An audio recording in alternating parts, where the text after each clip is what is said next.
Dobrodošli u meditaciju koja će vam pomoći da ne padnete ispit. Vas ne zanima dobar prosek, jer svaki prosek je jadan. Vi ste vanserijska ličnost i samo vam treba dozvola da krenete kroz život oslonjeni na sopstvene kvalitete. Zauzmite pozu moljca koji gleda u knjigu, tako da vam gluteusi budu čvrsto priljubljeni za stolicu. Dišite tako da nikada ne očistite cela pluća od vazduha, već da jedan deo stalno prenosite u naredni udah. Nagomilani vazduh višestruko će odužiti vaše disanje. Zamislite sada ogromnu šesticu. Neka bude od mermera, na postamentu od granita i visoka barem 3 metra. Ako vam klasična arapska šestica ne deluje dovoljno stabilno, možete zamisliti i onu digitalnu, kockastiju, i dalje od mermera, ali digitalnu. Primetite da se pomeranjem samo jednog njenog dela ona može pretvoriti u 9. Osjetite ponos dok postaje 9. Naravno, nećete dobiti 9, ali će vaša šestica sijati 9-kinim sjajem.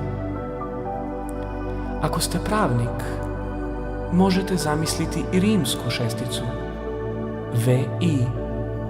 V kao vaša Viktorija i I kao i tebe sam sit kafano kad položite ispit.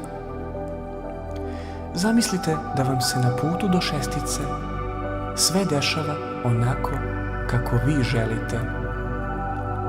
Izlazite iz kuće istuširani, pravim sapunom koga imate.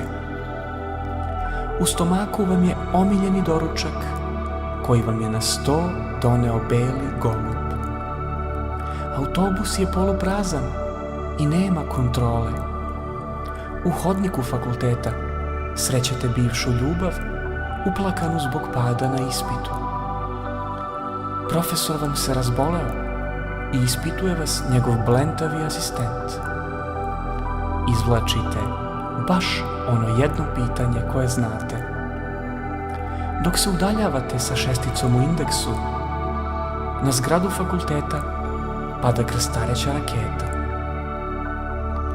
Zaboravite sada na sve što vas ometa na vašem putu ka uspehu. Nema rodbine koja pita koliko vam je još ostalo. Samo univerzum zna koliko je svima nama još ostalo. Vaša glava neće biti dom takvim mislima. One su izgubile uslov za boravak u vašoj glavi i treba da ustupe mesto nekim novim, punim nade i elana. Postojite samo vi, VI, to je opet šestica. Sada, puni energije i samopouzdanja, možete da se bacite na gradivo i da zapnete do zore, jer sutra je ispit, a treba još štampati puškice. Ako pak ne biste da kvarite ovu harmoniju, lezite i spavajte umirene savesti.